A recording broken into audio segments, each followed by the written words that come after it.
FanDuel TV's Kentucky Derby week coverage is presented by Spendthrift Farm.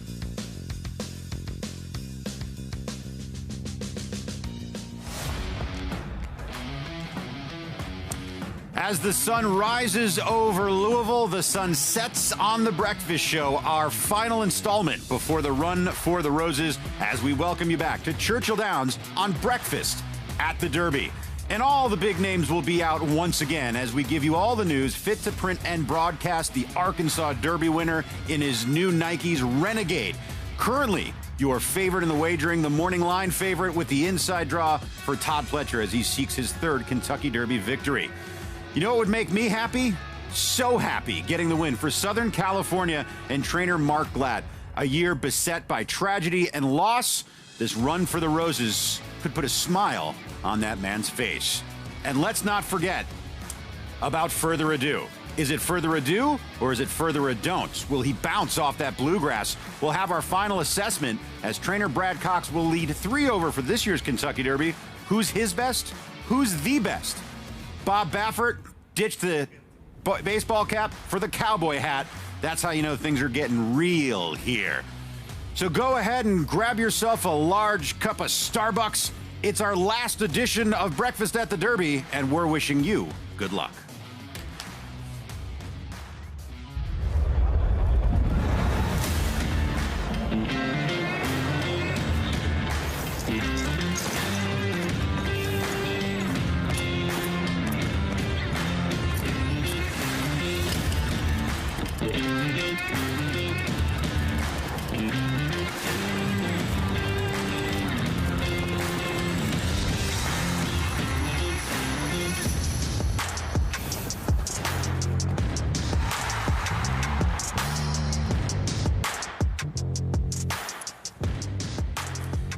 Well, it's the last day of Breakfast at the Derby here. It's officially Thurby. The weekend has arrived. You know, Thursday they call it Friday Junior.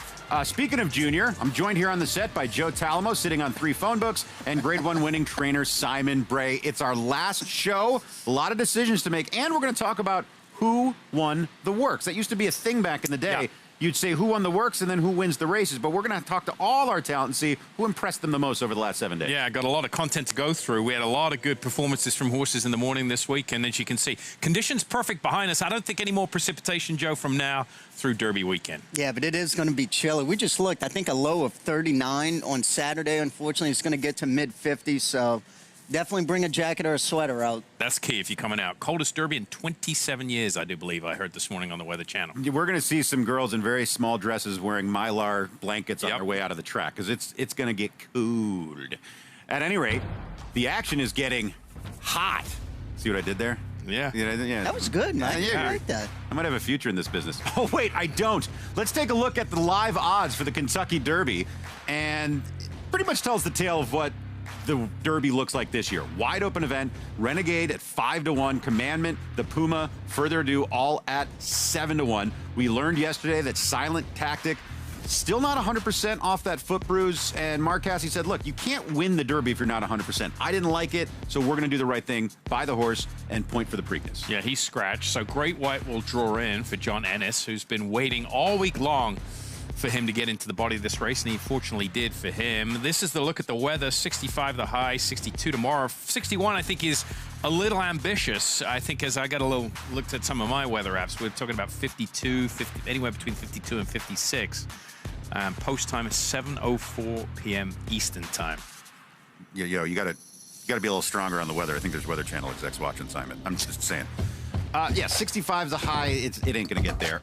61 the high on Saturday. It might not even get there. It could be the high 50s. Yeah, that's where we're at. If it gets to 61, it's going to be there for like a hot second. So it will be a cold Derby. It's not cold. It's spring in Louisville cold. But it'll be great. Let's talk about all the things and all the people. We have a full crew here assembled in order to bring you all the coverage as we take a look. Andy Biancone, as always, Kate and Bradar. We always start with Scott. I think we should start with Scott again. Scott, what you got?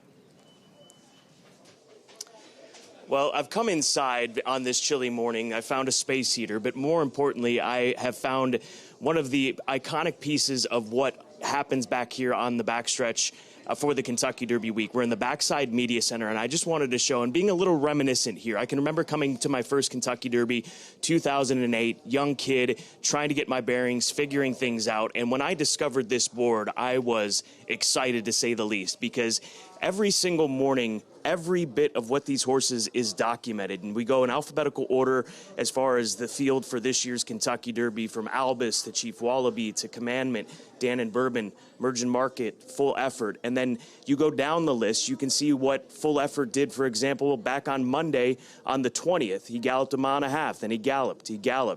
On Thursday, he galloped a mile and a half, more galloping, but this, you can see the workout. This is the workout that everybody got so excited about, working in 59. You've got the splits here, out 3/4 of a mile in 1:11 and 3, and then on down the list, you can see he walked the day after, jogged, galloped a mile and a quarter, and we're waiting for that update. There's an entire notes team here at Churchill Downs that goes around and figures out what each one of these horses has done on the morning, and then you're also reminded of what their most recent race was. For example, Full Effort, winner of the Jeff Ruby Stakes. So, Kate and Bradar, it's a breath of fresh air in this digital world to have this analog device, just a whiteboard that has so much information and has provided so many of us so much information through the decades for these Run for the Roses.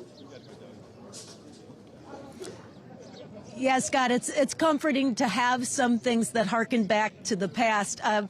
One thing that remains constant is that change is inevitable, and things have changed a little bit at the Brad Cox barn so far as the routines of his 3 Derby contenders. I spoke to Brad earlier this morning. He actually commented, as I did and as others did, about it being a little bit unusually quiet for a Thurby or Thursday of Derby week. That'll change quickly. We were already seeing the crowd pick up around the barn.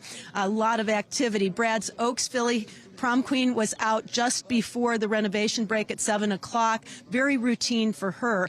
Now, when they open the track for the Derby and Oaks contenders only, we expect to see Further Ado out on the track, putting in some of his final workouts, preparations for the Kentucky Derby. He's expected to school at the starting gate. We'll track him all the way. After him, Commandment is expected to come out to the track, also pretty close proximity to Further Ado. And then plans kind of uncertain at this point on Full Effort and what we will see from him a little later on. And keep in mind that Brad, like so many of the trainers here on the backside, in addition to having Oaks and Derby horses, has a full barn of horses to attend to and a lot of moving parts. He was trying to work out when horses would go in terms of which riders were available and the ponies to accompany the horses, as well as the other horses that might need accompaniment in the course of the training. So we're going to continue to watch what happens here at the barn and what the training schedules are for all 3 horses, but everything can change pretty quickly, guys. Andy Biancone knows that better than anybody else, but she's been every day at Todd Pletcher's barn. I expect she's there right now. Kaiten, you guessed correctly. We're starting out the day giving a little update on our Kentucky Derby favorite, Renegade. He did school in the gates yesterday and paddock school yesterday afternoon, and the report was excellent. Gold stars, A+ all around her Renegade. He schooled like an absolute pro on Win Wednesday. Went in there and just absorbed the crowd, had a lot of confidence, and that's really the difference with good horses. They don't really get they don't get nervous, you know what I mean? They're very confident. They're sure of themselves. They don't feel intimidated by their surroundings or horses around them, and Renegade certainly radiates that kind of confidence. But Zany, the Kentucky Oaks contender of the Pletcher Brigade, trained early this morning, so we will not see her during the Derby and Oaks training hours. She has been training with Renegade every single day during those hours, however, now going back to training before the renovation break, just so that exercise rider Nora McCormack could ride both horses. She had gone with Renegade the other 2 days just for the fact that she had to stand in the gate and also the track conditions yesterday. But we'll see Renegade hit the track. Zany looks like she's cooling out great. And we also see Golden Tempo walking laps in the Cherie DeVoe barn right across the way. And he's not wearing bell boots today, so I assume that means he's going to gallop. Usually when horses jog, they'll wear bell boots to prevent themselves from grabbing a shoe. But with the fact that he's not wearing those today, I assume he's going to gallop, but we will check in with Cherie DeVoe in just a little bit, Mike.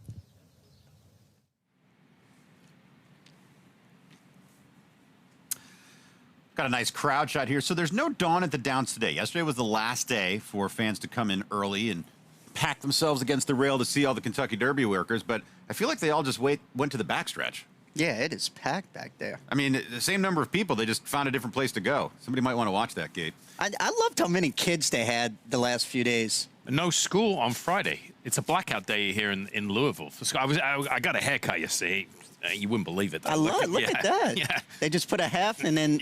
a one. And the guy sitting next to me is a kid in school. I'm like, what about school? You're going to ditch it on for... Oh, no. He goes, that's like a national holiday here. They don't even bother with It's school. like Mardi Gras in New Orleans. Yeah, exactly. You know, why bother going to school? Bella Ballerina, one of the contenders in this year's Run for the Lilies, is on the track yesterday, and we're going to check out a little more about Bella Ballerina with Andy Biancone.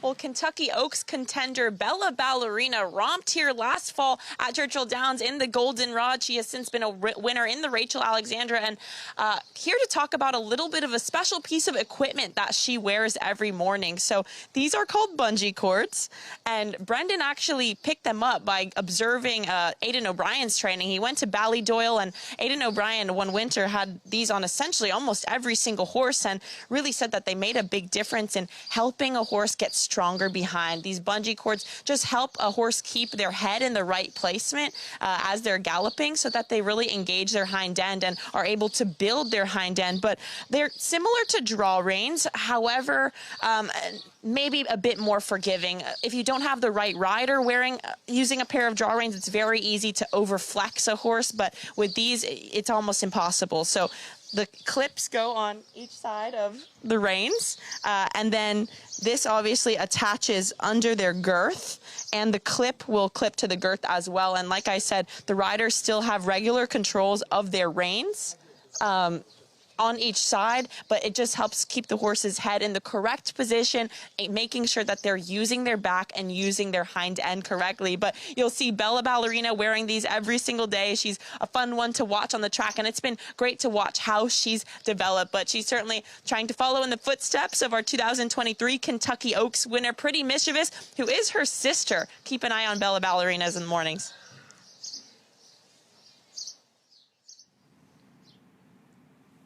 Impressive, because you saw Andy had to adjust her draw reins over the right ear there. Good. Yep. Well done. Well done. You can see the tractors out on the track renovating the surface. Got that 7:15 to 7:30 window for just Oaks and Derby horses, and Sovereignty coming up.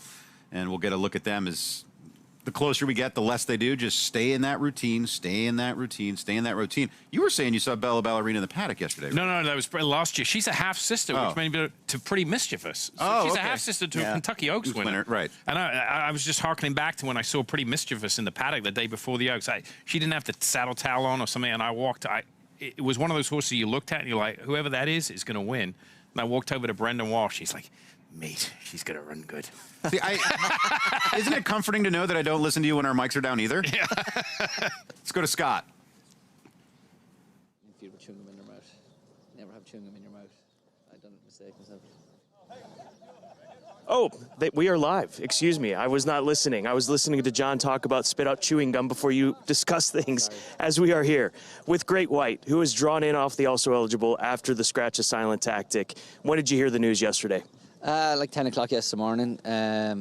I was, instant wowed kind of thing. It kind of hits you a shock.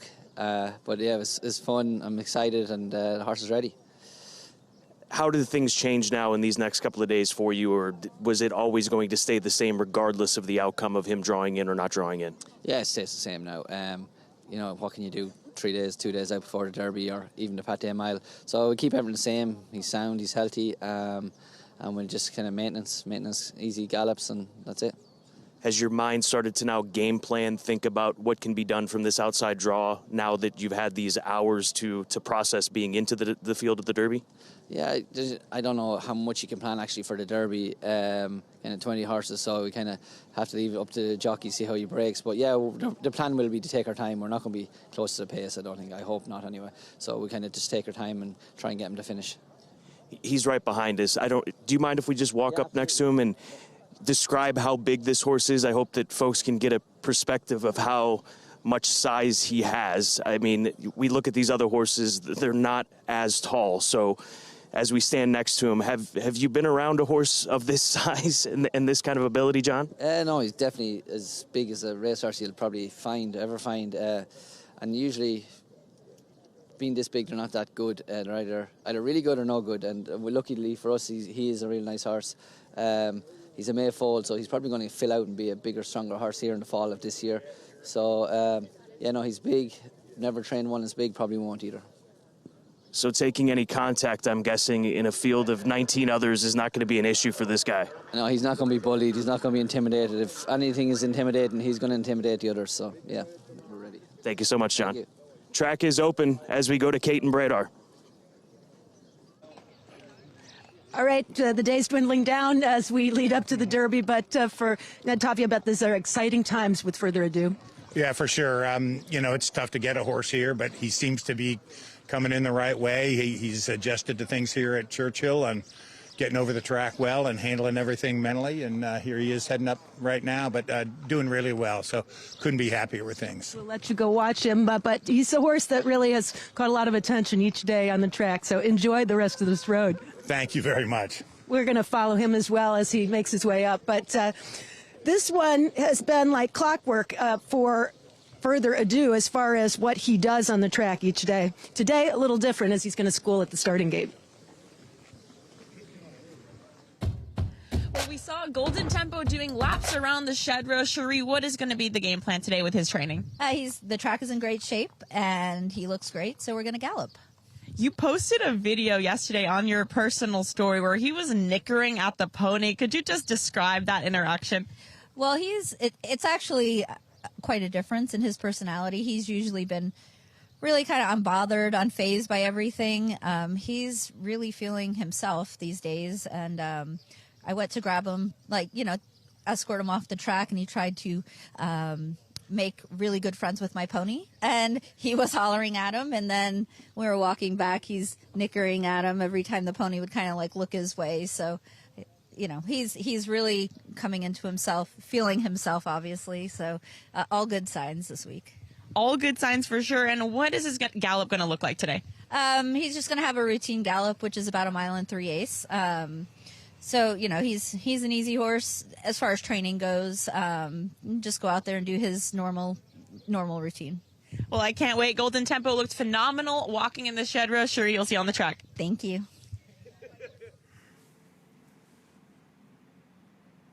Sure hope that horse wins so he has a shot at a stud career. At any rate, thank you very much, Andy and Cherie DeVoe. Commandment, we're talking about how Great White is so big, no one's going to knock him off stride. I'd say Commandment is so sturdy, and he likes to initiate the contact, no one's going to knock him off stride. That's one of the reasons he's my Derby selection, is because if it's a scrum and they're going into that first turn, he's going to be able to get position if we look at what his past races are, the way that he takes contact and initiates it. He's a fighter, and I think there's more left in the tank with him. Yeah, he was a very precocious 2-year-old for his size, and he won by, 6-7 lengths in a couple of starts. But this year, it's a different ballgame. Competition's got tougher, and he's found ways to win. They're not flashy visually, but I just think that he's the type of horse that if you keep asking him, if the competition gets tougher, he's going to keep finding more. And to Mike's point, too, I feel like he likes to get kind of bumped and moved around. It really makes him fight even more. And he's a stayer, kind of grinder, I think, which is perfect for 1 1/4. My good friend, Bob Bedecker, affectionately known as Mr. B, he admonished me for something that or not admonished me, but he gave me some great advice at one point. He goes, in this game, we tend to give a lot of credit to horses who lose and not enough credit to horses who win. And I think that's exactly what's happening in Florida. Everyone loves how Chief Wallaby ran. Everyone loves how the Puma ran. Everyone thinks, oh, Chief Wallaby was best in the Fountain of Youth. I get that, and there's an argument to be made there. Let's not discount the horse who won those races. It's a good point. And that's Commandment. Here's a look at Whiskey Yogurt, as I call him, Danone Bourbon. 13-1. 13-1. Wow. So, look, I have no problem betting the Japanese runner, but with the amount of unknown as to how they're going to match up, 13-1 is getting to be a prohibitively low price. Yeah, short price. He was 20-1 on the line, but he's done everything right here in the morning since coming in from Japan. So he's handled the situation and the surroundings well enough. I mean, he is 3 for 3. And, I mean, distance shouldn't be a problem at all. The problem is the unknown. What does it be back in Japan? Yeah, it's unknown. We don't know if he's Forever Young, who almost won the Derby, or Admire Daytona, who finished last. Yeah. We really have no idea of which one of those horses or where he lies in between. So it does come down to a question of odds. It does come down to a question of value. At what point is it a good bet, and at what point is it a bad bet? I think 13-1 is a bad bet. I think we have more known commodities in here that are better prices than 13-1. But that's what makes the Derby great. You pick your horse, you'll get your price. Maybe that's a good sign he's taking so much money, too. Now, Mike Rapoli has descended upon Louisville in preparation for the Oaks and Derby, and right now he's standing by with our very own Andy Biancone. Well, guys, I'm gonna let Racing Commissioner Mike Rapoli watch Renegade train, so I'm not gonna bother him just yet. But we are here. We're standing by. You know? And do you know which one he is? Because you rode him last time. He's backing up right now, so we should see him momentarily, but it is swamped out here, guys, and we'll catch up with Mike after Renegade trains, and we'll get eyes on him on the track.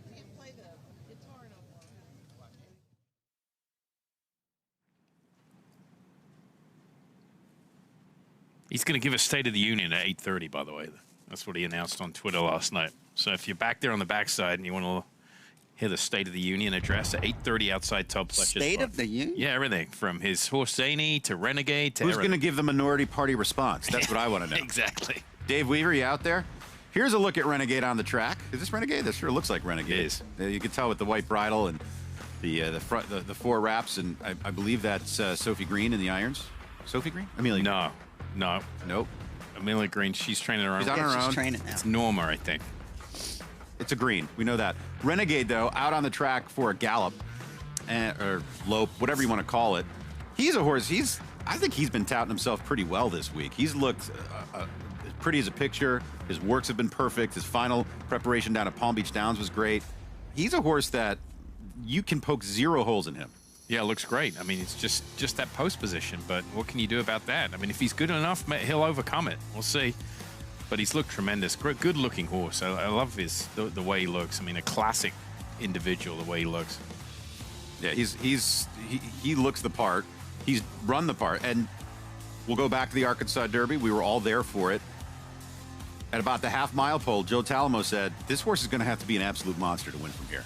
And he was an absolute monster. Not only did he win from there, he won quite comfortably. And that final kick home, his final 3/16 run in that race is the best final 3/16 run we've seen from any of these horses at any point this year. I mean, to come home in under 12 seconds in a tough Derby prep, that's not an easy thing to do. I mean, he looked like a turf horse finishing on a dirt track that last eighth of a mile. And another horse, I think he's only going to thrive going a mile and a quarter. I mean, he's by Into Mischief out of a curling mare. He should absolutely love the distance. But Trip is going to be, no doubt, absolute key with that one hole. Definitely has to break sharp. He's going to be coming from behind regardless, so I know they wanted to save ground, but that break is going to be so key. Because, I mean, that's the difference between being 5 or 6 lengths off the pace or 10 or 12 lengths off the pace. And remember, we talked about this earlier in the week. If you're just joining us, you know, you can handicap jockeys in this race because they're going to ride the best race and nobody's going to get their ride the best horse and nobody's going to get their feelings hurt. He had the choice between Further Ado and Renegade. It's not like he had the choice between a 50-1 shot Renegade. These are the top 2 betting choices. And Commandment. And Commandment, yeah. Not sure if Golden Tempo is out for a gallop or cruising chicks. Hey, fillies. What you doing after the Oaks? Golden Tempo here. I'm in the Derby. That was quite the interview from Cherie about this horse. We know what's on his mind. At any rate, 52-1. Look, Golden Tempo's a fine horse. I think we've seen his ceiling, though. I just don't think there's any more growth there from his ability.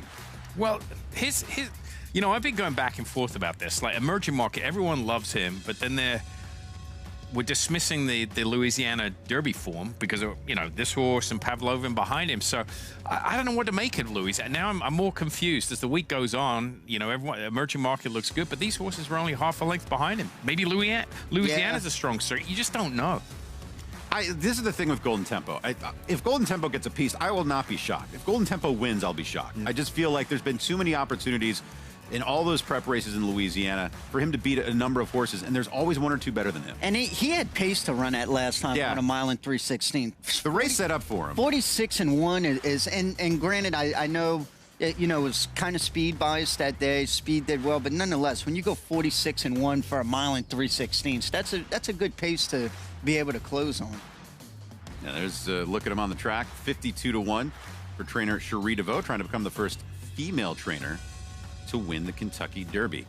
Let's take a look at Wonder Dean. I'll tell you what, as I'm going through my past performances, I do a little thing. You've seen me do it, Joe, where I write all the thoroughgraph numbers in. I love it. Yeah, you never send it to me though. No, because I don't like it that much. His number for the UAE Derby, and if you're wondering how they calculate thoroughgraph numbers, they hand time them. So they're watching the video, hand timing it. So the UAE Derby number though was a 1, and that's a very fast number in this year's Kentucky Derby.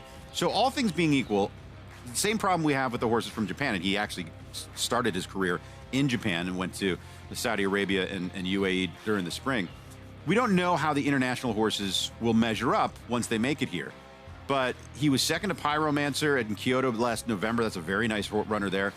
And he won the UAE Derby, which is a mile and 3/16 prep. So certainly one to pay attention to. He's at 30-1, but another complete unknown as far as how the talent stacks up. He's got a jockey that knows what he's doing. He's the guy that rides Forever Young. So, I mean, he's familiar with the Derby, the whole situation. It's not like he's coming in here and never done this before.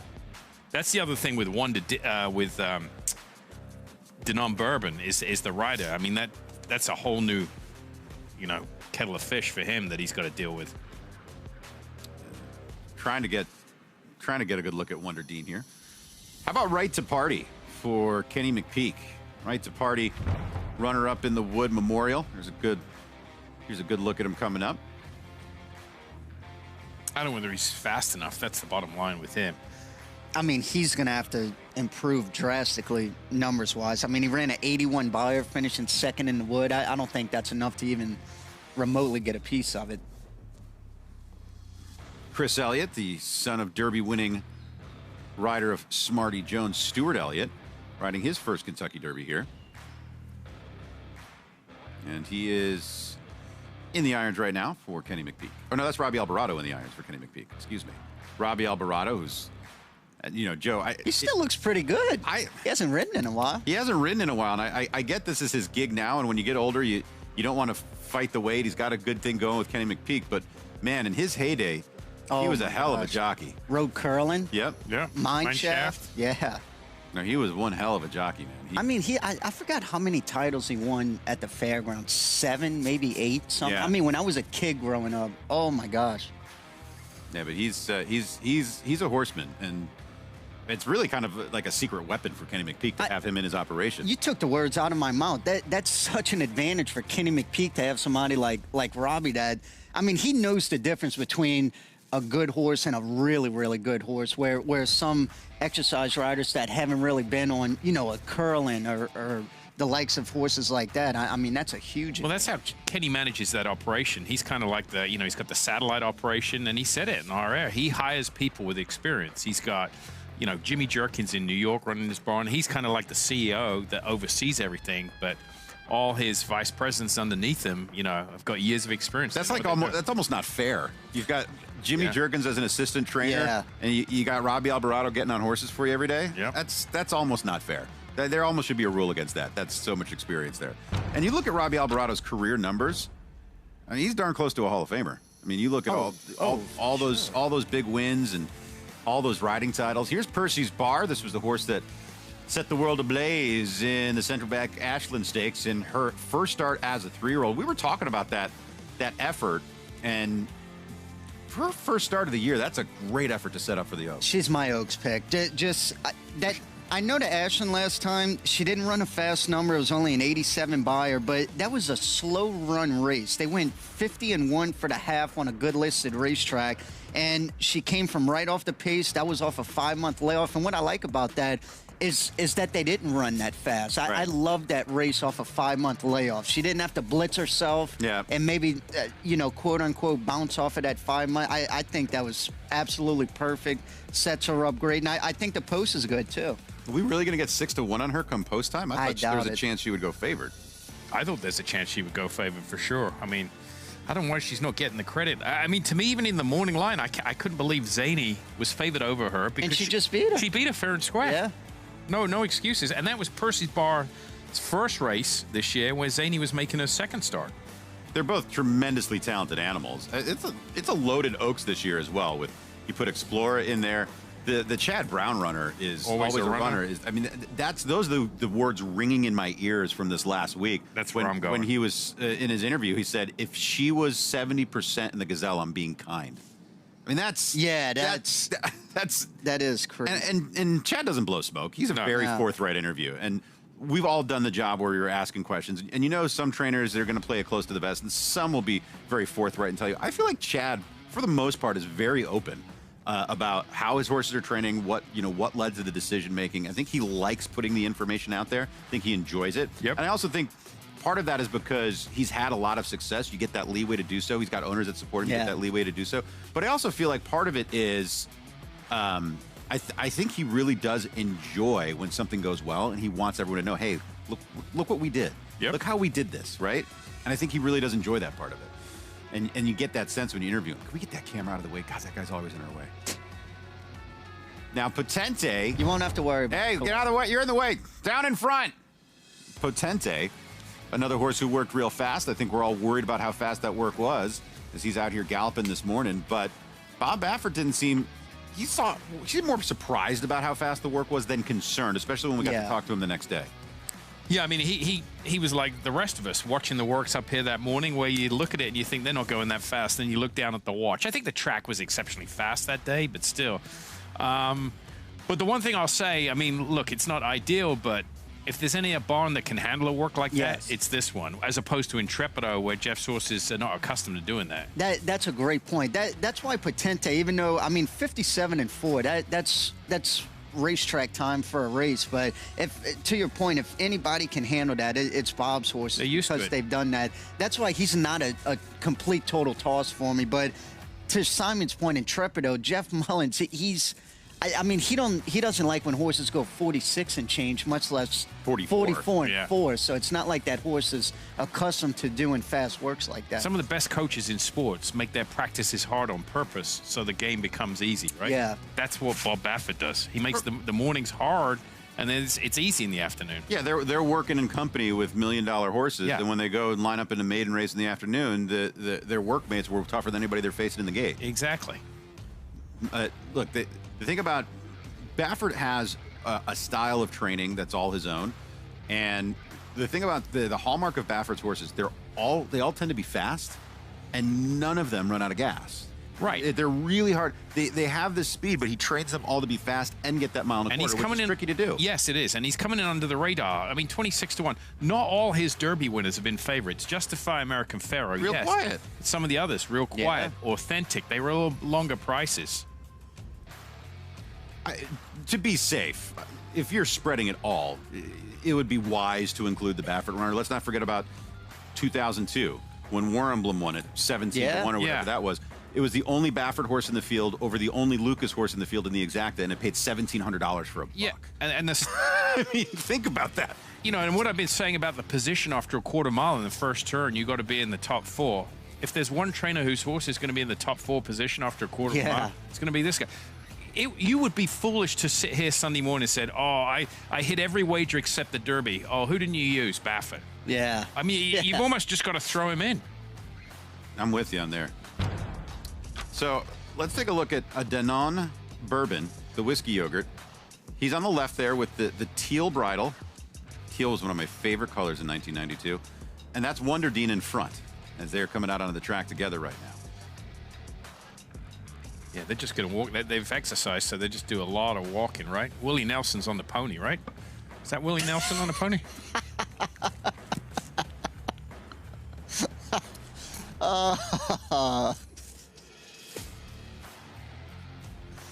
That's Mike. Yeah, I'm leaving it alone. I've thought of 5 things to say, and none of them were appropriate. So, come on, Mike. I know what you're thinking. You don't have brakes. You're like a fixed gear bicycle. No, I do have brakes. I've got brakes. It's just you wouldn't know it. Danone Bourbon and Wonder Dean. See, the thing is, I want to say Dan and Bourbon, and when I correct myself to say Danone, then I immediately go into Bourbon because I want it to ride. but it's Denon Bourbon. Yeah. Denon Bourbon. You got to say how Larry Cohen. Denon Bourbon. I always thought it was Dannon too. No, Yeah, that would be double N. But that's why, and that's, it's whiskey yogurt, right? Yogurt whiskey, right? The yogurt flavored whiskey, because Dannon is yogurt and Bourbon's a whiskey, yogurt whiskey. That's how I remember the horse's name. Wonder Dean, I don't have anything, but that's an easier name to remember. But Denon Bourbon out there. And this is, it makes the Derby more intriguing, but it makes it harder to bet with the international roads to the Kentucky Derby, because now it was hard enough trying to figure out which circuit in the U.S. was the toughest. Now you're bringing in horses from overseas. Yep. It really adds to the puzzle. It certainly does. You don't know. I mean, Denon Bourbon is 3 for 3. Like you said, he could be forever young or Meyer Daytona, who ran last Yeah. year. I know that because I got a cup with all the last place finishers in the Kentucky Derby. We could play trivia. Who finished last in 2012? I'll give you a hint. It wasn't Joe Talamo. Oh, Daddy Longlegs. Daddy Longlegs. Yeah. There you go. Good job. As these two continue their walk around the outside, here's a look at I wonder if they go Pavlovian. into the paddock, those two. They're walking. By the way, last night I was at the Louisville Thoroughbred Society. I saw Tyler Serin, who works with Team O'Neill. He has a horse therapy business, and Pavlovian's one of his clients. And he was very excited to be here and very excited with their chances. And I don't know that I'm using Pavlovian in the Kentucky Derby. I don't know that he's good enough. But here's the thing I will say. If you look at his past performances, and this is not something you see very often, when he stepped into open company, the 2 toughest races of his life, he got faster. That's not very frequently. Usually you have a Calbred taking advantage of all those Calbred conditions, whatnot. When they step into open company, you see, well, are they good? Are they... He actually got better. His 2 best races were the Sunland Derby and the Louisiana Derby. There's no 2 ways about it. So you do have to give credit for what he's accomplished. Yeah, I mean, I think, there are a lot of things. And Doug O'Neill will credit Edwin Maldonado to a lot of that because the horse is more forwardly placed. But he's also going longer races. If you look at his form, I mean, he's run more than pretty much any horse in here. He couldn't break through at the state-bred level in the Cowbred company, but they were all around 1 turn. He went long, he added Maldonado, and he put the blinkers back on in his last 2 starts, and that's given him more speed, and that's been very, very productive in his last 2 starts. That is a good point, too. You don't see Cowbreds when they go into open company improve. No. Now, the Japanese runners are heading to the paddock right now. So we have gate schooling and paddock schooling. Remember, for the Breakfast at the Breeders' Cup shows, every day, Forever Young would make his way behind us on the set in the paddock. That was so cool. I mean, there's tipping your hand, and then there's coming over to the announcers and literally saying, I'm going to win every day for a week, which is what he did. As they go in and they're going to take a look. The paddock here, once again, reconstructed a couple of years back. It's just beautiful and such a great enclosure with angles to see it from all over. The seating is just unbelievable. Now, here's the Puma. This horse, he's got a lot of buzz. There's a lot of rumors about who may or may not own a slice. No rumor about Mike Ivorone, as he will bring his entourage in, buying into this horse a week ago. Yeah, this is going to be a popular victory. I mean, look, there's so many storylines, but this is a big one, too. And we've touched on it. He's faced, all the best horses, at least that we think that, coming out of South Florida. So, he hasn't got, and even Gustavo said it on the air, when you compare him to some of the other horses, look, he's not the prettiest way of going, but that's just him. That's where you have to be careful. If you don't know these horses, that's just the way he's been each and every time he's run. So, he's another horse. He's just gritty. Yeah. Right. He's very gritty. I mean, he broke his maiden in the Grade 3 Tampa Bay Derby, beating Further Ado, and then came right back in the Florida Derby to run second, beating a nose to commandment. He was coming back quick in the Florida Derby off a 3 weeks rest. I like the Puma. You can't use them all. I don't know if he makes my ticket or not. I haven't made that decision yet. I'm going to spread in the Kentucky Derby this year because it's that kind of a derby. I'm back and forth on the Puma, though. Well, to Joe's point, he beat Further Ado. When I look at that, and then I see Further Ado come back and win, I would say a weakish bluegrass on form by 11. I would say all that's done is enhance this horse's credentials, right? I mean, I like, as a trainer, I used to like when I beat a horse and then they just came back and crushed. It doesn't always work out like that, but at least you think it flatters him. Yeah, you're facing good competition. Look at him; he's built like a tank back there.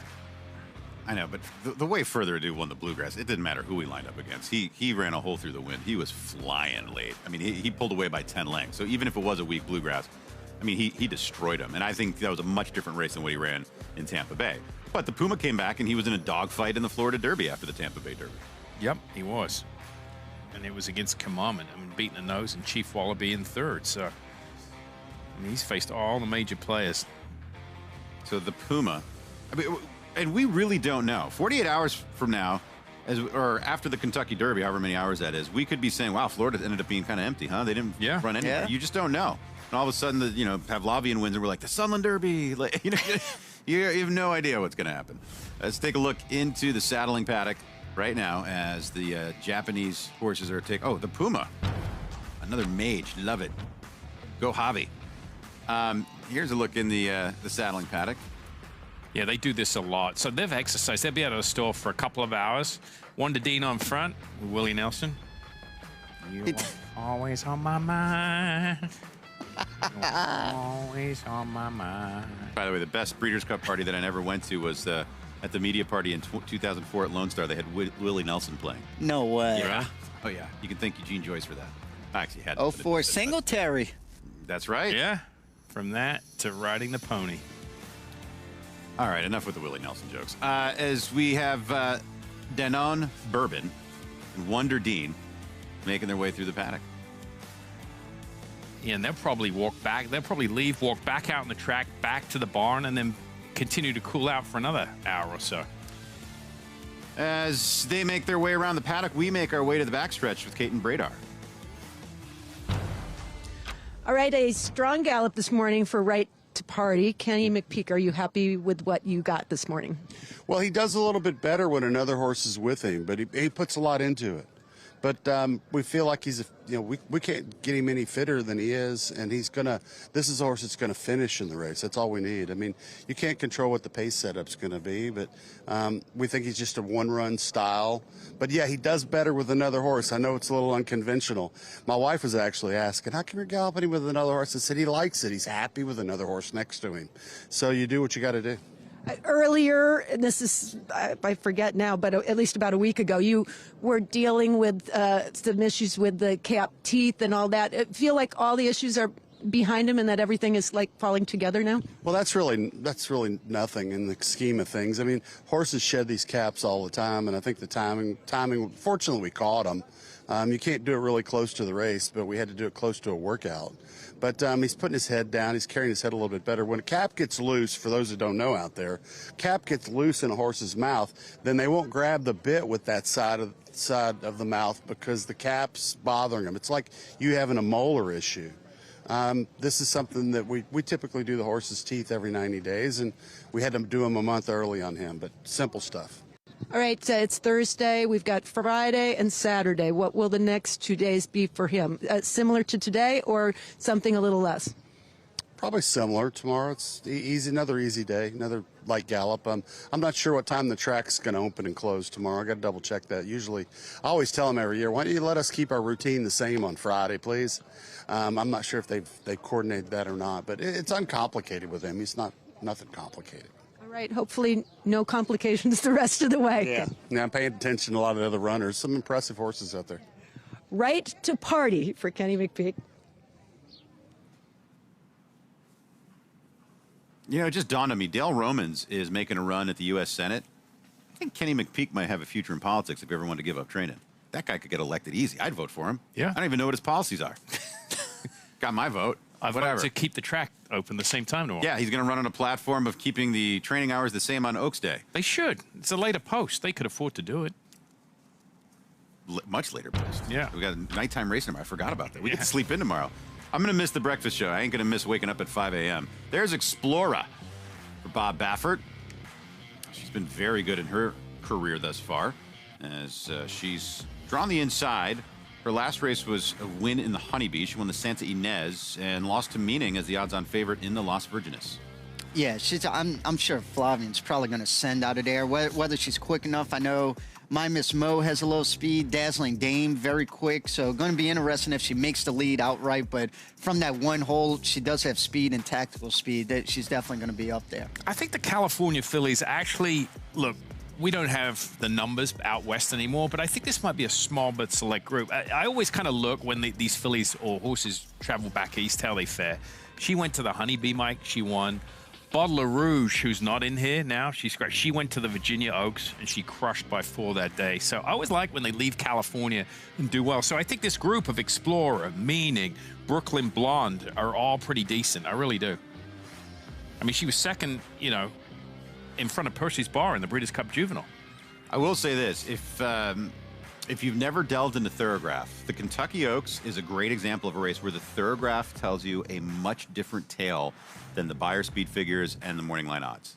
Because the horses that have the fastest numbers in there are not who you'd expect. I don't want to give away the shop here, but there is a look at Explora, who just out for a usual gallop this morning, but she's been very good. She was second in the Breeders' Cup Juvenile Fillies. Has she gotten faster, though, from her 2-year-old year? She seems to be inching forward, but I don't know if she took that giant leap.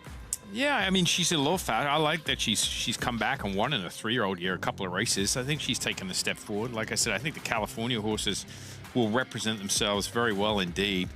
But then, you know, you're talking 3-year-old fillies, and I kind of think where you're going with the sheets thing, you got lightly raced horses in here, and nothing more dangerous than an improving 3-year-old filly during the spring. Yeah. You know, they kind of play catch-up, and that would point to a horse I like a lot. That's the 9 Always a Runner, I think, could fit that bill. Yeah, Always a Runner, 2 for 2. We'll talk about her in a little bit. Right now, though, let's check in once again with Kate and Bradar.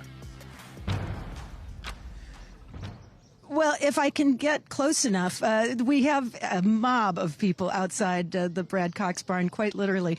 But it's worth taking a look at because it's rare that you see one Kentucky Derby horse, much less 2, side by side right now. Commandment our side and Closest Further Ado, both getting their baths after being out on the track and training. Both, I think, a little surprised by the number of people that have come by to see them get their baths, but they're handling it so professionally, so beautifully. You can see that their ears are picking up on all the cameras as they take shots, if they can hear that. Also, just the crowd in general. Commandment, in particular, seems really intrigued with everybody around him. Now, he's been a horse who, when he first gets on the track, is really full of himself.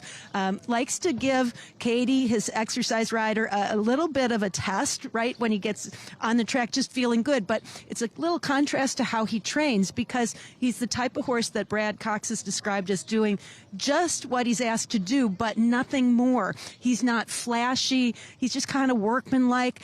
So he actually, Brad, put him in company yesterday for his training. He felt that perhaps he gets a little bit more focused. Meanwhile, Further Ado is a horse who's pretty straightforward, and you didn't have to worry about any antics going on the track, but has been getting just a little bit strong toward the end of his morning gallop. So he was one that Brad moved to quieter times on the racetrack. I just got a glimpse of him as he was galloping. I saw Commandment go down toward the gate, and I believe stood in the gate prior to doing his work. I didn't see Further Ado in the gate, but for both horses, they're pretty straightforward. They go out and do what they're asked to do. They haven't missed a beat in all their preparations coming up here, whether there's a crowd or whether they're the only ones around. They've often been the first horses on the racetrack, and they've certainly kept us getting up early in the morning. The only horse that in the Brad Cox group of Derby horses that hasn't trained yet is Full Effort. We'll wait to see what he does before the morning's over.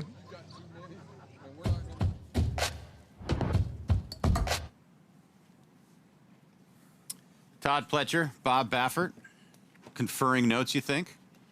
I wish Todd would wear a cowboy hat. That'd be such a cool shot. He has. He's from Texas. This is not outside the realm. He's very slick. Now, does he still do the David August suits? I know he was one of the clients for a while. Yeah. I'm sure he's got a few in the, if he's not regularly getting them made. What's that, David August? He made Dwayne Lucas's suits. He's like, really? Remember the suit with the pinstripes for the Conor MMA McGregor that said "FU," but they spelled out the F word, and on the pinstripes. He's the guy who made that suit. Conor McGregor. Wow. Yeah. Sylvester Stallone. He's like the suit maker to the stars. How much are those suits? More than you would ever be willing to pay him. I was going to say, even if you had Rapoli's money. As we are taking a look, I mean, that's how many victories is that? That's 8 Kentucky Derbies. God knows how many Breeders' Cup races and Grade 1 wins. I don't think we can calculate it. A lot. Pair of Hall of Famers there. Todd Pletcher needs one more Freudian slip. What are they going to do? Todd Pletcher needs one more win to get on this list of the all-time leading Kentucky Derby trainers. Strangely enough, that probably is Max Hirsch James Sonny Fitzsimmons at 3 would tie those two. And that's probably in the works with Renegade. He's coming in with the morning line favorite for this year's Derby. He's got a great shot at doing it, but give you an idea. Ben Jones, Bob Baffert with 6 apiece. Wayne Lucas, we lost this past year with 4, tied with Herbert Thompson. Yeah, Baffert, I mean, you would think he would add to his resume. I mean, he's not... The thing is, one would say, oh, maybe he's going to start to slow down. No, I think he's getting, because he's moved here. We showed you he's setting up shop here in Kentucky. He's probably going to pick up some more clients just by being here. Well, Bill Mott would make this list if Chief Wallaby won. I mean, you talk about sovereignty. Don't forget Country House won the Derby by virtue of disqualification. So he's got 2 Derbies under his belt as well. Chief Wallaby, then the buzz horse this week as well, 13-1. Yeah, I like him a lot, especially with the blinkers going on. Is he wearing the blinkers right now? No, he's not. Yeah, he's not got for him galloping. Yeah. So gallop without and then work with. Yes, correct. Yep. And so happy the opposite. Wears blinkers in the morning and doesn't wear them in the afternoon. Well, let me ask you this, Joe. Why would you gallop a horse without the blinkers if he's going to use them in works and on race day? Just to keep him from not being too aggressive. Yeah. I mean, some horses do, but most of the time, I would say if a horse wears blinkers in the afternoon, they won't wear them in the morning to at least gallop, because you don't want them to do too much. If you do want them to have a good gallop, maybe you put them on, but mostly for the races, and then even the workouts, sometimes you might not put them on. Maybe you put him in company without the blinkers, or if he works on his own, then put him on. But yeah, you don't want him doing too much. Who won breakfast at the Kentucky Derby for you? Send us your pick in the YouTube chat at FanDuel Racing, the FanDuel Racing YouTube channel. So I remember Kate and Bradar saying this when I was when we had the Old Works show at TVG, and she said, sometimes these trainers get caught up in winning the works and not winning the Derby, or they get caught up in winning the works and not winning the Breeders' Cup. And that got me thinking, who did win the works? Because last year it was easy. It was Sovereignty and Journalism. They won the works hands down, and everybody was talking about them in the morning. This year, I think we've seen a lot of horses tipping their hand that they're coming up to a big one. Would agree with that wholeheartedly. We'll go around the horn at one point and get everyone's impression as to who they thought won the works. I know I have my opinion, but we'll get yours as well, and Caton and Andy and Scott will all weigh in. Right now, we're going to take a break. When we return, we'll continue our discussion of Kentucky Oaks and Kentucky Derby winners, and get in the chat. Who won breakfast at the Kentucky Derby for you? Not necessarily your Derby pick, but who impressed you the most and changed your opinion the most on the last 7 days of this show?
Stat.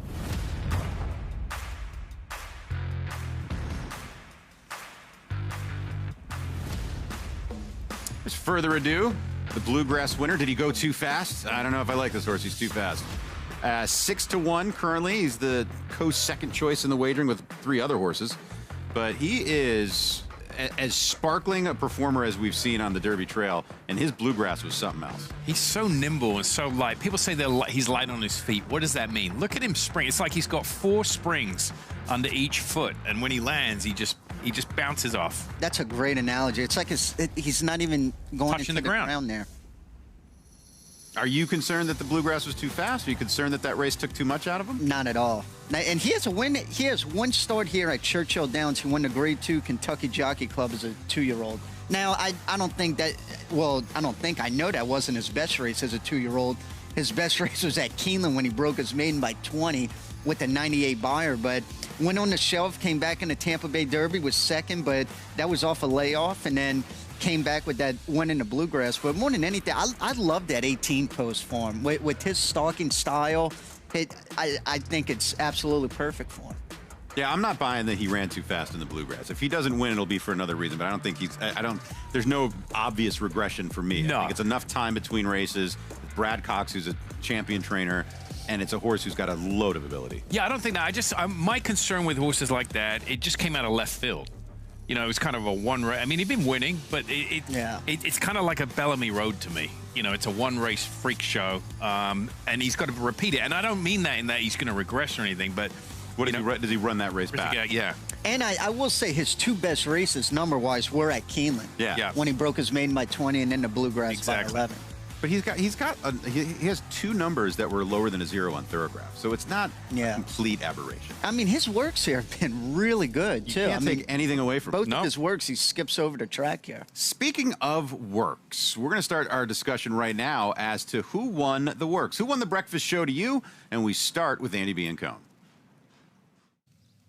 The horse who won the breakfast show works for me was Chief Wallaby. Love the addition of blinkers for him. I feel like he's found another gear with the addition of those blinkers, and he has just been looking fantastic. You talk about a horse who is peaking at the right time. He has taken so many developmental steps forward from his debut at Gulfstream Park, and he's been coming into the Kentucky Derby with great energy for Hall of Fame trainer Bill Mott.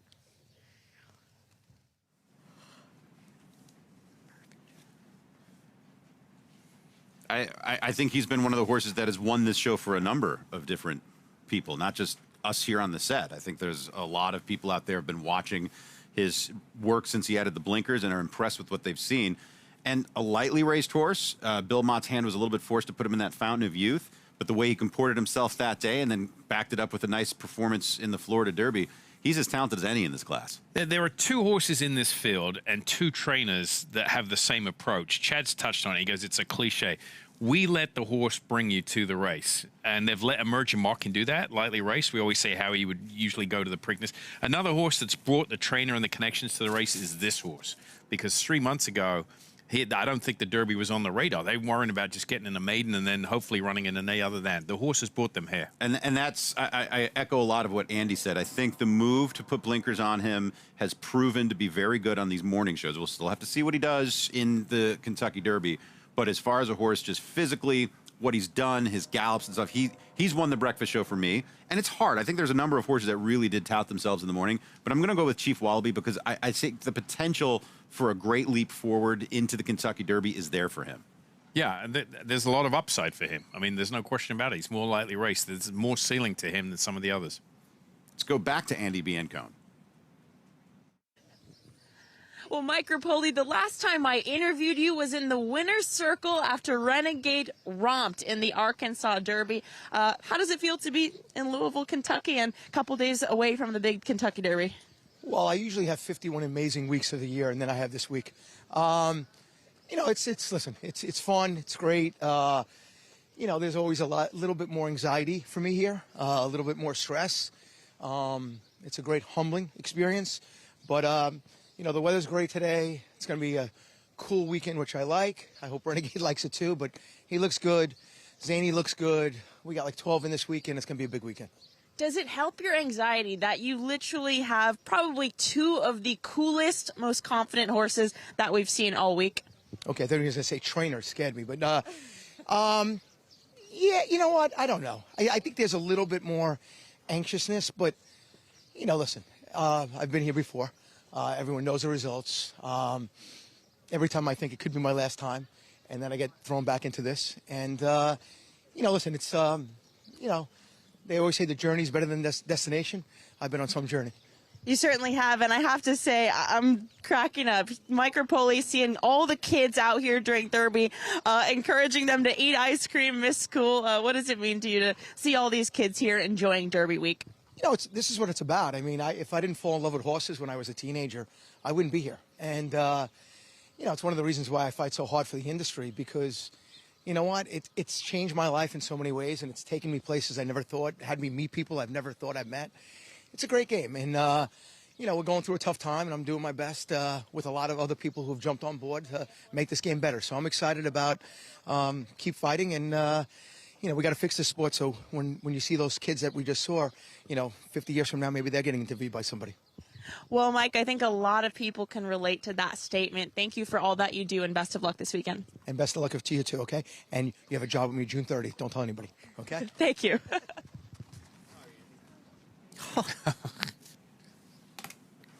We've got some breaking news here. David Grenning of the Daily Racing Form just reporting now, tweeted out that we have a defection from this year's Kentucky Derby. Yeah, full effort to scratch from the Kentucky Derby as a chip in the left hind ankle. Oselli now draws into the Derby. That's an unfortunate situation because he was kind of the horse that tipped his hand this week, at least on the track. Obviously, this is something that's come to light probably back in the barn area during the vet checks and the jog up. But that's an unfortunate situation. Well, Caton Bradar is on the scene right now with trainer Brad Cox. Yeah, and Brad's just checking one thing with his horses coming on, and then we'll talk to him. Brad, just give us the update with full effort. Yeah, I jogged him up this morning, was off left hind pressure in the left hind ankle, took a quick x-ray, revealed a chip. Easy decision to, obviously withdraw him from the Derby, and, we'll get the rads sent off and get that cleaned up and hopefully have a fresh horse for next fall. Not a serious injury, just kind of one of those things with timing. Yeah, not at all. Just obviously not moving well enough to even proceed with training this morning, and this is where we are. Unfortunate. It's never good timing, and, but, the main thing is, he's fine, and it'll be an easy fix. Other two horses were out on the track. What are you seeing from them? Did they both school at the gate? I saw. Yep, they both stood in the gate, backed out, had great gallops. I thought they were both moving very well, and they're full of themselves. They're enjoying the cool weather, and it looks like it's going to be cool through Derby Day, and they're on their toes, and I expect them to run their A race. That's what they've shown us since their last run, and pretty confident in both of them. Tomorrow will be the final day of training for them. What will they do?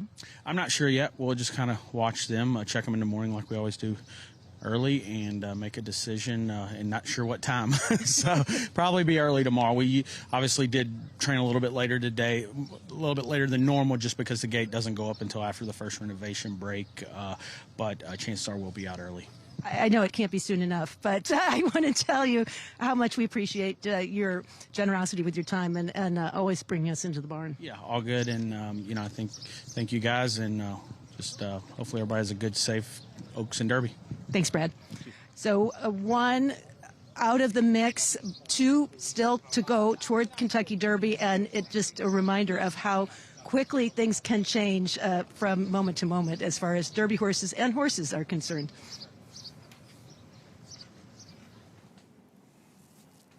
Caton, thank you, and excellently done. That was a great interview, and I want you to expand on some of the things he said. So, full effort. Looked as good as anybody out here. I think he was going to be the horse that won the work. He was my selection for the one. So how does he go from looking that good to what Brad said this morning? A chip just happened like that? It can happen overnight. Yeah, it can be building there, and you won't see any sign of it. And it wasn't like the vet came in. They probably examined the horse this morning and said he wasn't fit to train. You check your legs. He said there's a little pressure in the left hind ankle. That means there's some synovial joint fluid be released, and the ankle is probably a little larger than it should be. They'll do a flexion test. If you have a chip in an ankle, a flexion test will pretty much, a horse will respond to that positively. In fact, they'll flinch. So then you get the X-ray, and what it is, it's usually a tiny little piece of bone. It'd be like in your elbow, a floating piece of bone. Yeah, just flakes off. Flakes off, and it's. usually when it's in the front of the ankle, it's not in the interarticular space, so it's not in between the joint. It's usually floating in the front. They do arthroscopic surgery. They go in, just put a little arthroscope in, take it out, suture it up, done, and then you'll be back fine. Yeah, I mean, and we're talking 90 days, right? Correct. Yeah. Back to the races probably after the summer. By the time you've had the rehab and all that stuff. I mean, the timing's terrible. It's not a bad injury. It's quite common as far as injuries go, and it's probably one of the injuries that is the most recovered from overall. I mean, we hear of horses having chips all the time. I mean, back in the day when we weren't as attuned with the veterinary checks and whatnot, there were horses that would run multiple races on chips before you even discovered them. Right. That's exactly right. Yep. And same with human athletes. You get it's almost like a piece of debris floating around. Right. It's just a piece that just comes off. Yeah. Some discomfort and but that's about it. So, breaking news. Now let's take a look at the field. Your favorite horse, Oselli, gets in here, Simon Bray. So, full effort out, Great White, Oselli in, and it happens every year. It does. I mean, the last week there's always something. Well, somebody asked me the question. They said, "Why are there always scratches in the Derby?" I said, the number one reason more than anything else is because it's a 20-horse field. When you have 20 horses, right, the chances are one or two of them scratches are far greater than if you have a 6-horse field. And when you go through an average card on a Thursday and you have 65 horses running, to have 2 or 3 scratches is normal. Well, and some tracks don't enter a week out, so you wouldn't know. Maybe a horse was going to enter on Thursday and he scratched on a Tuesday. You don't even know. Exactly. So here is Oselli. What did you say about this horse, Simon?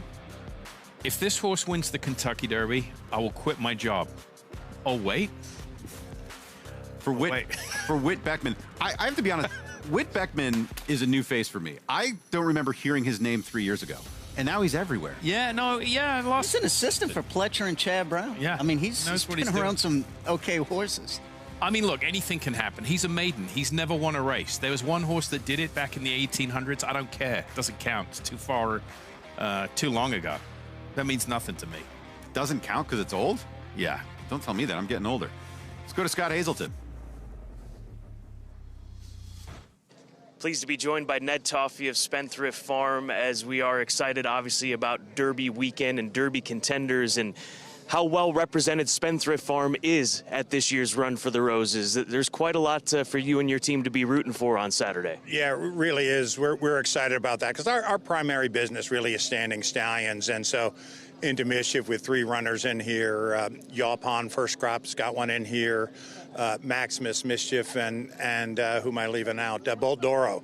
So between those 6 and further ado, we've got 7 spots in the starting gate, so I think we're having a little luck and getting something right. So very, very exciting Saturday for us. And when you look at those stallions, I mean, they're stallions that at various different price points that you can get a Derby horse. I mean, that's the beauty of Spendthrift Farm and the program that you all have developed through the generations. Yeah, that's very true. That's something that was very important to Mr. Hughes and is still important to us today. To try to have a horse for breeders at all levels, and so we're happy to be represented by all of those. And that success that I'm talking about is really a credit to our breeders. They're the ones that are sending mares to us, raising these foals, and putting them in a position to be here. So very appreciative to our breeders for everything they do. We're focused, obviously, on Oaks and Derby and undercard races and all that's going on here, but also simultaneously, the team back at the farm is still in the midst of breeding season. So this is a busy time of the year. How do you balance that and have your attention here whilst having your attention back at the farm? Yeah, it's all sort of semi-organized chaos, which is sort of what breeding season is anyway. So, we'll be breeding, in the neighborhood of 60 mares a day at the farm. And it just, it really sort of is a grind. It doesn't stop.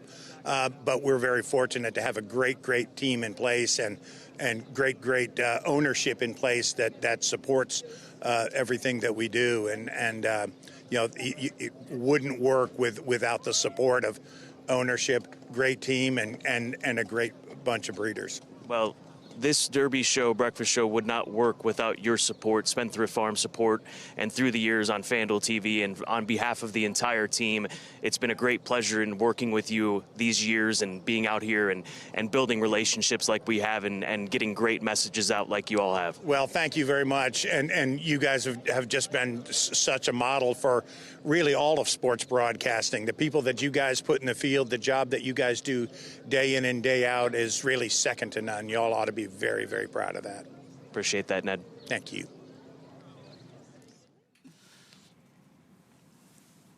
Did he say 60 mares a day? Yeah.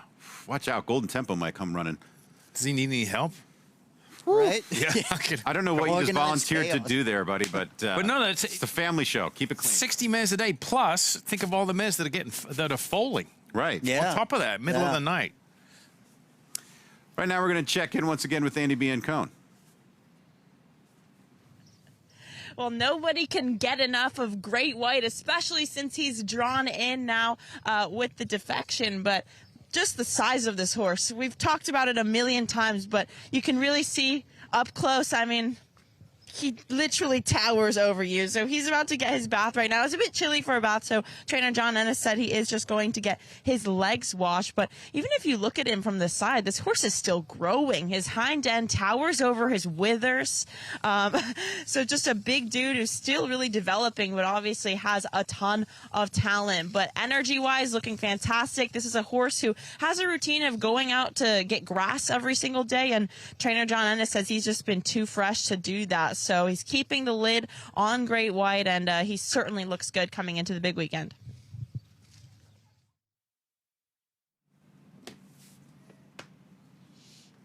I don't think I've ever seen anyone as highly anticipating drawing into a Derby as John Ennis with Great White. I mean, all week he was just chomping at the bit to get this horse into the body of this race. He's very confident that he has a Derby horse. He beat Full Effort last time he won a race. Yeah, and John Battaglia. And he was cross-centered in the Pat Day Mile, too, which is obviously a lot easier race than the Kentucky Derby. But, yeah, he's excited to run.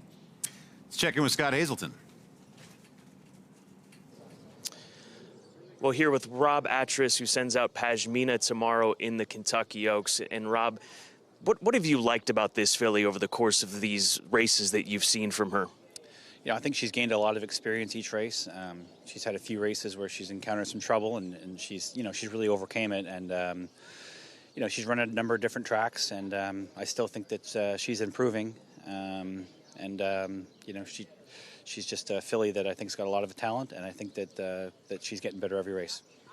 She's shown speed in her races, 2 of her best races. Is that what she needs to do, or is she a filly that you've worked on maybe trying to change things up coming into a 1 1/8 test like this? Honestly, I think that she might end up being a filly that would be better with a target in front of her. I know she's run 2 good races on or near the front, and I think that she's very versatile where, if the pace is on the slower side, I think that she can be in front or she can stalk, and she can also come from behind. But, I think looking at the race on paper, I think that the pace will be pretty quick. So, I think that she'll be close, but it all depend on how the race sets up.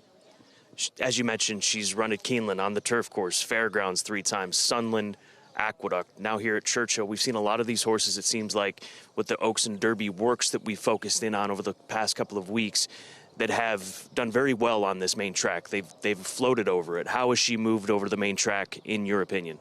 Yeah, no, I agree with you. And actually, she's done very well on this track. She's same thing you said. She seems to really float over this track. So I'm really happy how she's acclimated to shipping in here and getting over the track and the whole environment. She's done very well. You feel like you're flying under the radar a little bit with this filly? Yeah, I mean, and deservedly so. There's a lot of nice fillies here. So, she's. I think our filly's doing really well, but she's got a lot of tough horses she's got to run against. So, Rob, best of luck tomorrow. Thanks, Scott.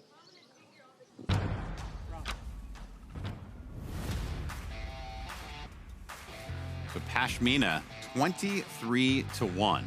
This was one that you said she had one of the lowest thoroughbreds, right? She ran a 4 1/4 last time out, and I think that's as fast as anybody else has run in their most recent start. So Pashmina, for Rob Atras, is just at 23-1. A tremendous opportunity for those out there. If you like this filly, if you think she's good enough, I mean, the numbers suggest she is. She's a big price. I'm sorry, she ran a 4 3/4 last time. I know she finished behind Always a Runner, but her number was actually faster than Always a Runner in that gazelle. Now, Always a Runner, currently at odds of 6-1. She's pretty close to being favored. Percy's Bar. The Kentucky Oaks, every bit as good of a wagering race as the Derby this year. I think so. This is, I think, wide open as well. I mean, again, you got 6, 7. I mean, you can make a case for a lot of these. I mean, Lovely Gray is going to get a lot of attention at the windows just because of all the stoolies. Yeah. It's 7-1. 7-1. Wow. Yeah, that's a My Racehorse effect right there, isn't it? It is, but and then people are kind of saying it's the full effort effect. He's another horse that a lot of people have dug in the pedigrees and look and say, you know, she'll move up on the dirt. She's by Vekoma out of an Unbridled Song mare. Let's take a break. When we return, we'll continue our discussion of who won the breakfast show, as you can weigh in on the YouTube channel, the FanDuel Racing YouTube channel. Who won the breakfast at the Kentucky Derby for you? Not who your Derby pick is. They might be one and the same, but they don't necessarily have to be. What horse changed your opinion of them the most on these morning shows over the last 7 days? We're going to take a break. We'll be right back after this.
Journalism and sovereignty, nose to nose, down to the last 16th of a mile. Sovereignty has taken the lead. Journalism is second toward the inside. Maese is third, but it will be sovereignty to rule the Kentucky Derby.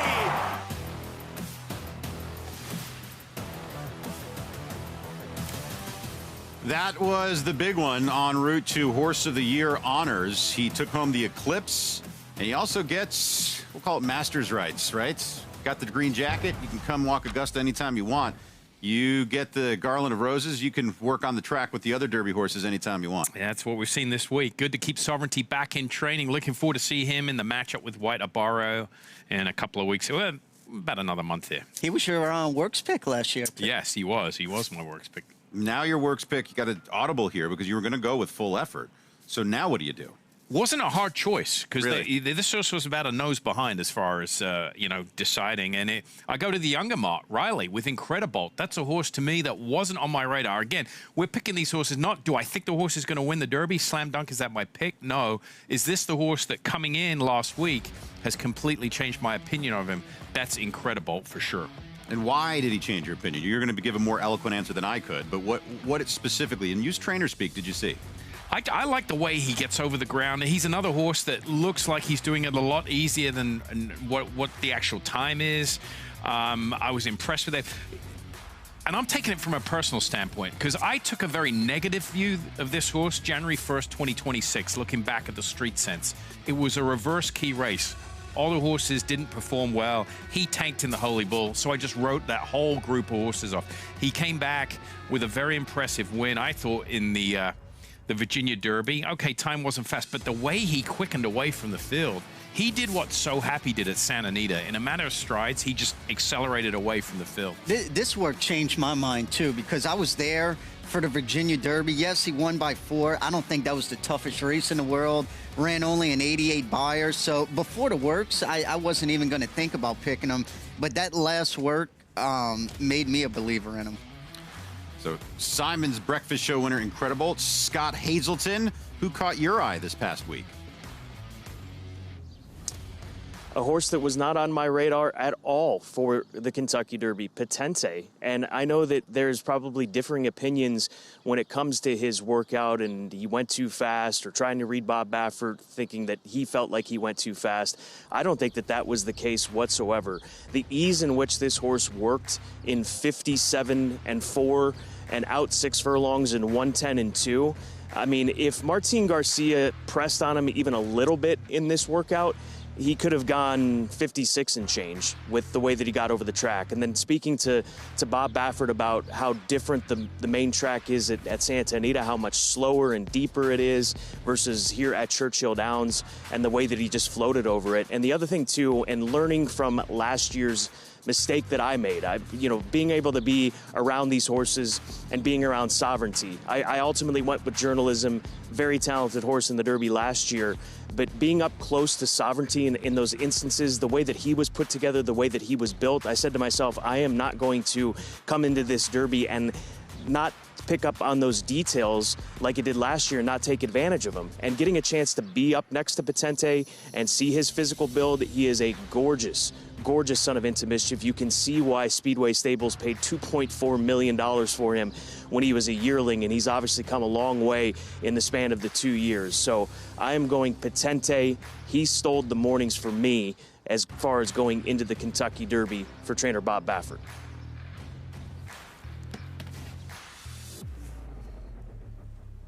Very interesting. So Patente, look, Baffert, his philosophy, work them fast, they race fast.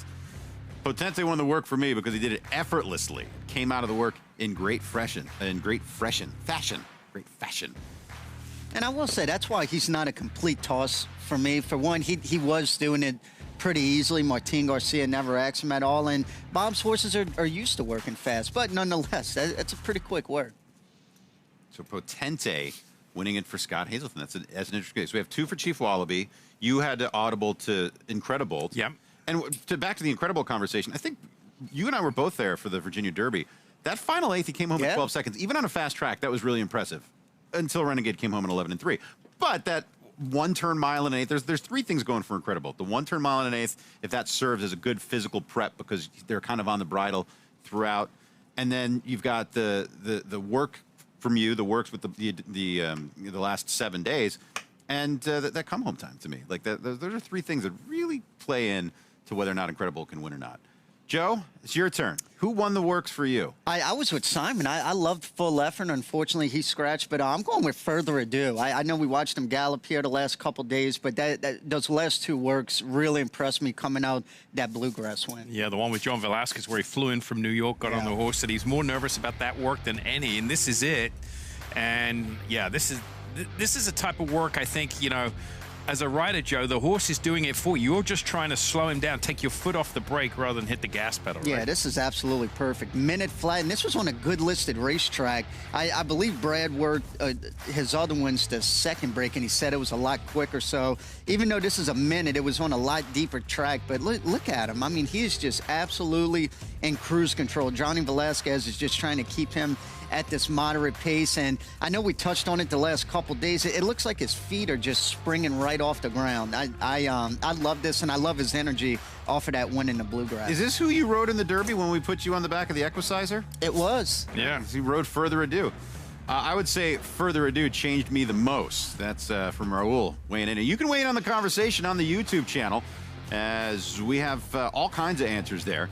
We've heard from everyone but Kate, and she'll be the last to give her opinion, and appropriately, because she was the original cast of the work show at TVG circa 2000 when we started the whole program. OG, I love it. Yeah. OG, she was the G. They built a network around her. She's there for the first and the last. Yep, that she has run the gamut. Yeah. They built the network around Kate and Bradar and Chris Harrison were the premier duo when they launched TVG back in the day. It was Ken Rudolph and Matt Carruthers to start the day, but the big chunk of the racing, it was those two. That was when I started as a PA. It was like big show. I don't know where we're going. They told me I couldn't hear. Anywhere to get rid of these lights. You started as a PA? Yeah, production assistant. Yeah, Yep. $20,800 a year. My job was to get coffee for Todd Schrupp. Let's go to Andy Biancone. Well, jockey Alex Achard will make his first start in this year's Kentucky Derby aboard Great White. You've been with this horse since the very beginning. Walk us through his progression. Well, since his first race at Turfway, we were surprised actually. When the first time we didn't think he was ready, but the horse since then has been improving and just took us here right now. And I know he's been on the also eligibles with the defection of Silent Tactic. He draws in. Walk us through what this week has been like for you. I mean, the anticipation of, getting in the race or not, and now finally getting in, and you're here and about to ride your first Derby. To be honest, I wasn't expecting anything really. For me, it was a win-win situation. Obviously, he was cross-center in the Pas de Mile and the Derby. So win-win situation for me. I was happy either way. Run the Derby, even better, and very happy about it. What are you most looking forward to about this whole Derby experience? The race, just to ride the race, and very, very happy to being part of it, and ride he's such a cool dude, he's such a cool horse, and very happy to, team up with him. Well, jockey Alex Achard has been a prominent figure on the Kentucky circuit for several years, and he finally gets his start in the Kentucky Derby. Best of luck, Alex. Thank you very much.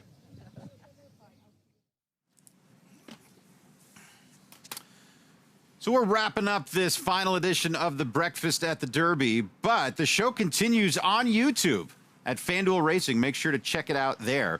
And we are still awaiting Kate and Bradar's horse of the week, the horse that won the works for her. But we're signing off on FanDuel TV, and we're going to FanDuel Racing's YouTube channel, and we can look forward to wrapping up this final edition, and I mean final, of Breakfast at the Derby. They said a minute. I think I started the throw too early.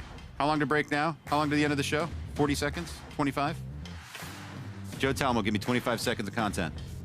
On the spot. Come on. You're a professional. Let's go. I can't wait. I wonder what Golden Tempo's doing right now. He's taking his application to Ned Spendthrift. Toffee. Yeah. At any rate, Ned Toffee. Thank you to our friends at Spendthrift Farm, by the way, to make all these shows possible. We're not going anywhere. We're just going to YouTube. We'll be right back.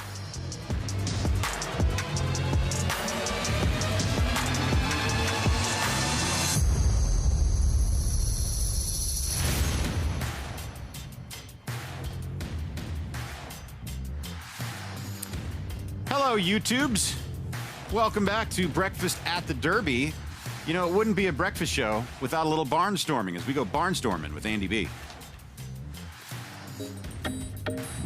The backside, you'll see plenty of horses wearing these bandages both in front and behind, and it's really just for compression. Sometimes a horse's legs can get stocked up overnight just standing all night in the stall. So after they train, it's kind of nice to keep their legs compressed. But what I always do is I'll just kind of run my leg down, check for any inflammation, etc.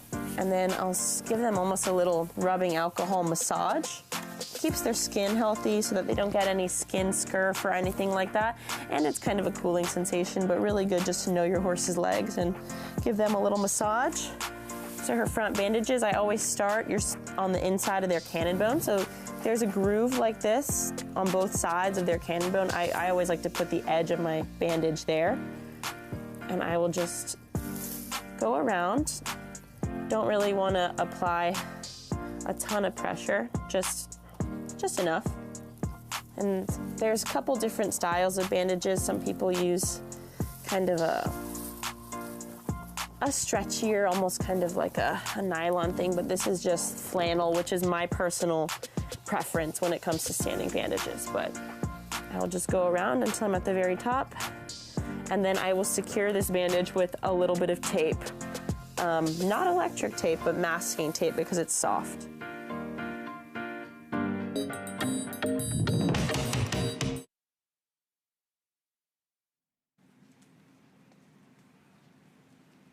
You know, if you watch enough of these shows, you could probably just be a trainer by now, right? For sure. Easy. You got all the workout analysis from you and Joe. You've got all the lessons on barnstorming from Andy. And how about this? Irish Lad 49 says, Andy is my pick. She won the breakfast show. You know, she doesn't eat a lot of breakfast, but she does. Oh, Andy and Mike hold exacta. There Yes. you go. Whoa. Wait a minute. I'm second? I'm surprised you made the exacta. Oh, yeah. Easy there, wee man.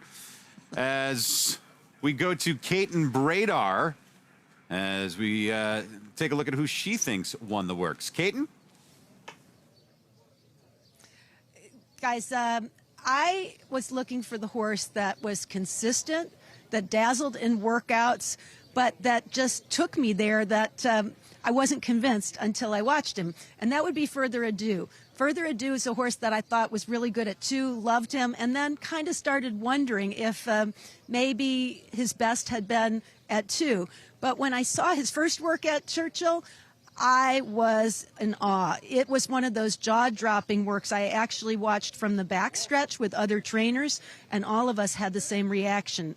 Wow. He does things so effortlessly when he's at a high cruising speed. He looks like he's going slower than he's really going. He obviously is right at home here at Churchill. His next work might not have been quite as spectacular as that second to last work, but it was equally effortless. He just kind of glides over the track when he's accelerating and has that illusion of not really doing anything, of not traveling fast. To me, that's a sign of a really good horse. He's been putting a little bit more into his gallops since that last work, and that always makes you wonder, but I feel like it's a sign that he's doing well, that he's able to regroup since the big race at Keeneland, and that he's capable of another big race coming into the Kentucky Derby. So he's the winner of the works for me, but truly, I feel like having been coming here and doing this on and off for 27 years, we are the winners of the works and of all of it for this privilege of getting back here, being around all these horsemen and seeing these tremendous horses every step of the way. And one trainer who lucked into the spot everyone wished they could be in, Whit Beckman, I got a chance to talk to. We're going to come up with that interview in just a little bit.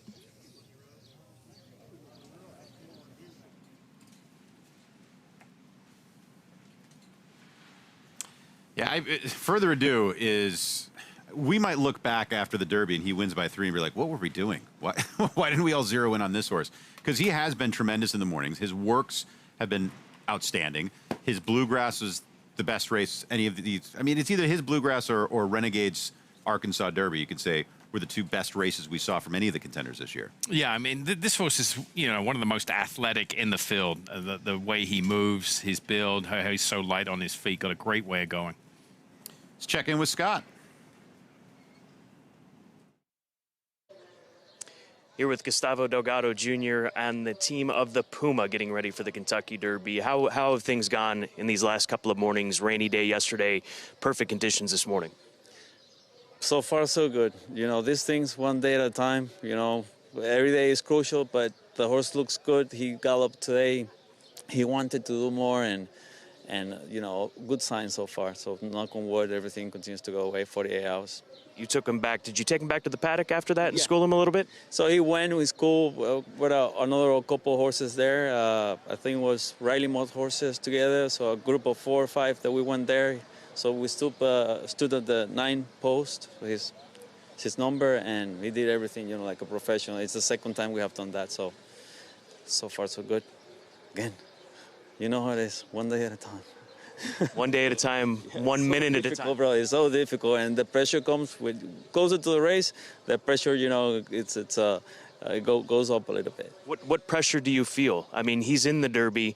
We know how good he is, how good he could potentially be. What are the pressures that you feel? Everything continues to go the right way, no surprises, you know, because, you know, things change by a minute with the horses. You know that.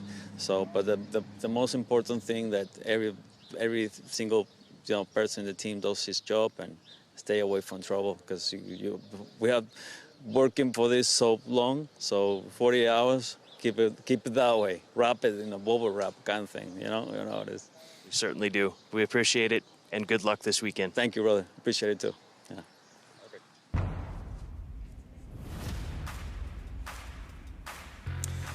Updated look at the Kentucky Derby odds. The Puma right now at 7-1.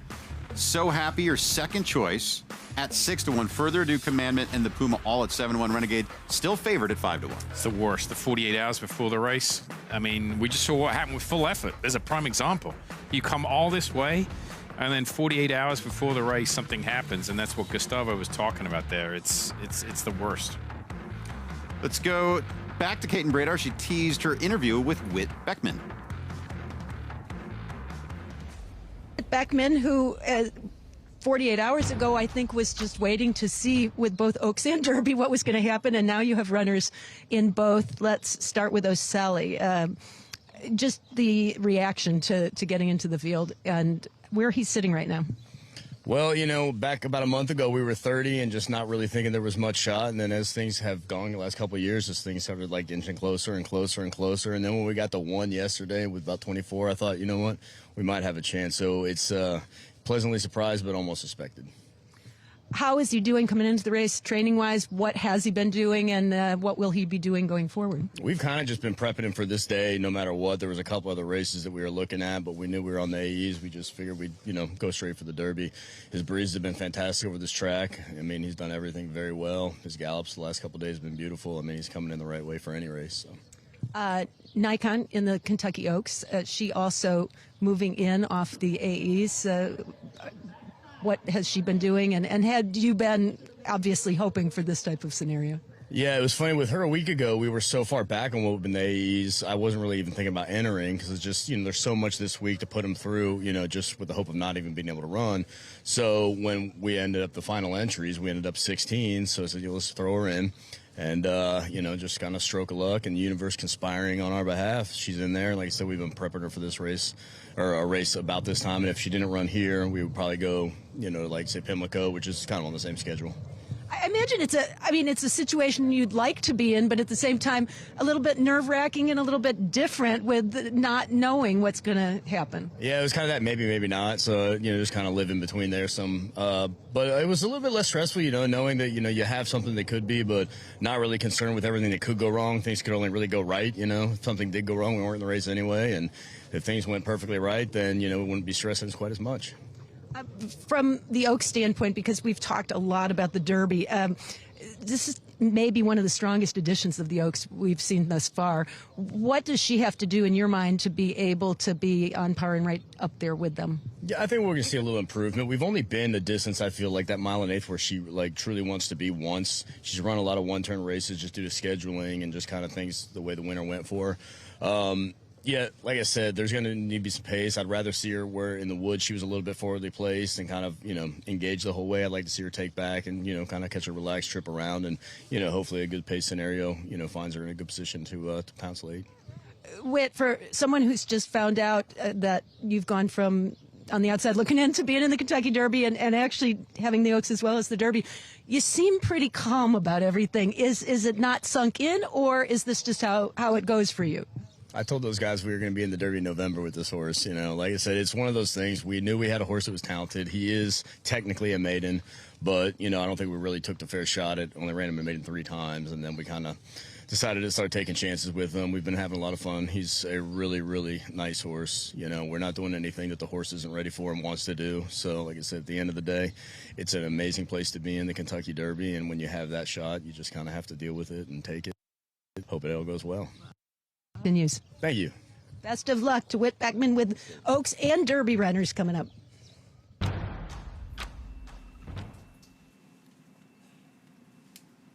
We'll miss Simon Bray's accent in the morning. I'm fortunate enough, Simon. Looks like I'm going to be hearing your accent the rest of my life. Well, yeah. If we get the same job, depends where we end up working, Mike. You say that like we're not related. Oh, yeah, at that point. What the hell for sure. Talking about Simon Bray losing sense of where he is at the end. Yeah, I don't know if you knew this, but our wives are sisters. I don't know if you're aware of that. We do Christmas, Thanksgiving together. I drive your kids to school sometime. Renegade, 5-1 morning line favorite. Just glancing at the odds board here, I think the biggest thing that jumps off to me, how low of a price Denon Bourbon is at 14-1. I thought that was going to be a 30-1 shot, but I guess not. And then, Commandment, the Puma, Further Ado, all at 7-1, with So Happy being the second choice. Yeah. I mean, Commandment and Further Ado at 7-1 is pretty. I didn't pretty think nice. this I is So Happy would be 6-1. I mean, is there even $1 million? There's going to be $85 million in this win pool. So we're looking at like less than 1% at this point. So let's not get carried away. I didn't think So Happy would be a shorter price than Further Ado. No, I didn't think that in a million. If it's like that at post time, you have to bet Further Ado. But I will say this, and we all know the tragic story with Mark Glatt, and that will garner the people that play.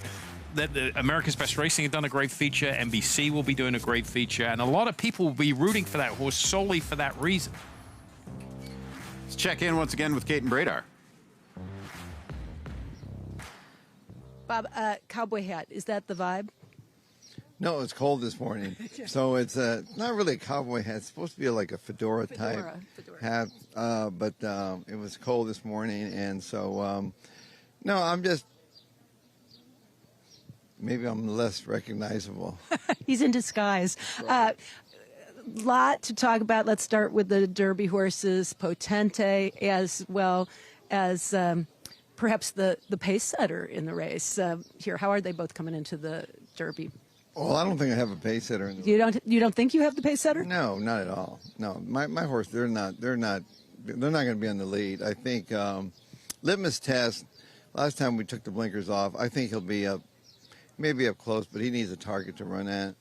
Depends how he breaks, and he looks pretty good right now. He's actually back to where we had him when he won the Los Alamos Futurity, which he needed to.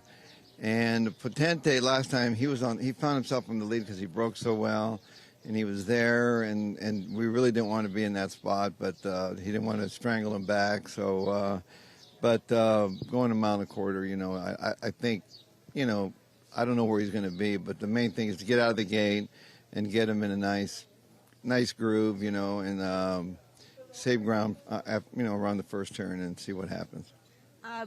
When I was talking to some of your crew, the name Explora kept coming up, and that was one that I don't know that we've talked very much about. But how is she doing?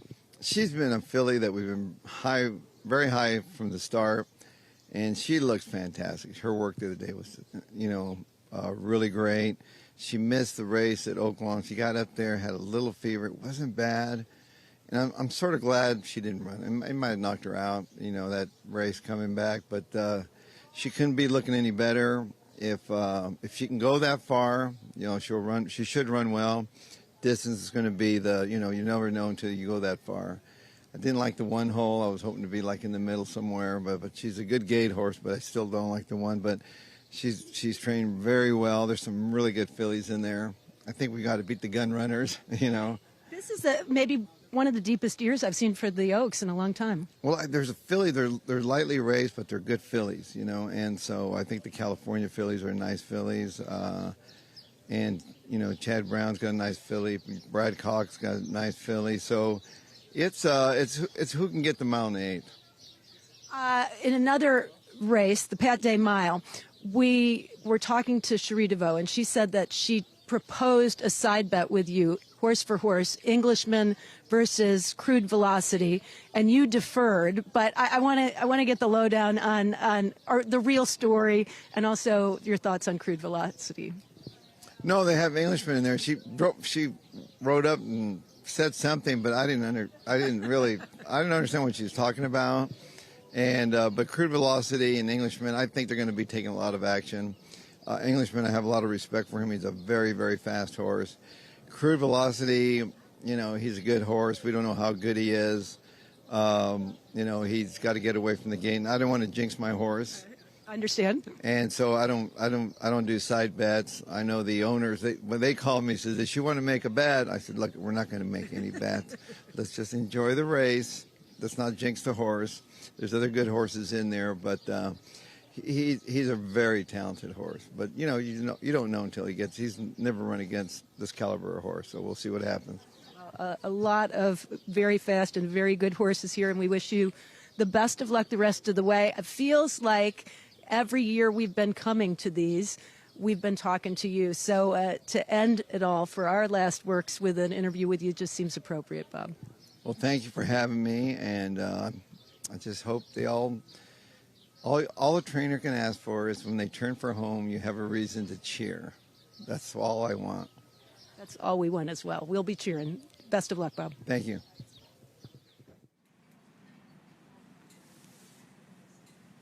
That's actually one of the most exciting matchups, the Englishman Crude Velocity. Crude Velocity, his races are spectacular. Do you see his works, though? XBTV had him? Yes. Yeah. Oh, my, he's a lightning bolt, man. Has the advantage with post position, I think. He sure does. Englishman drawn to one, but Englishman's no slouch either. No. He's unreal. Both 2 for 2.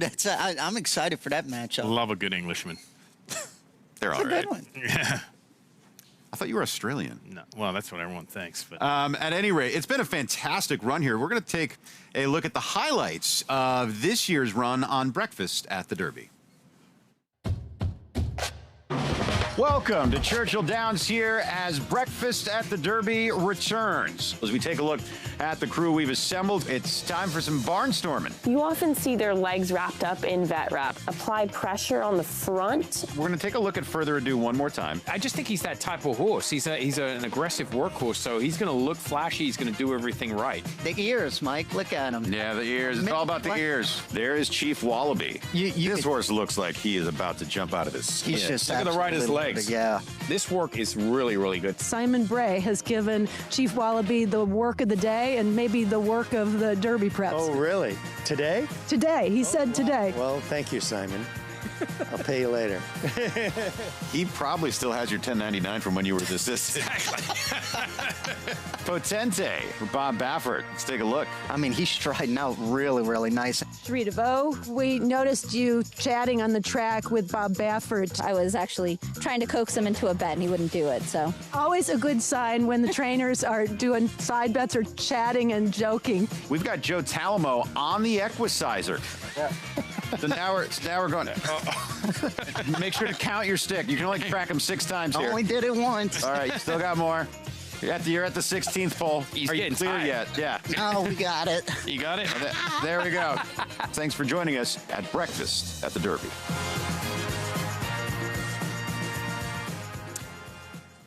And that's it. That does it all. We're signing off for the last time. Joe, I'm going to start with you. Give me your final thoughts on this year's Derby group and your final thoughts of this run we've had on Breakfast at the Derby over the last couple of years. This is bittersweet. I mean, this is my second time doing this with you guys. I mean, I absolutely love it.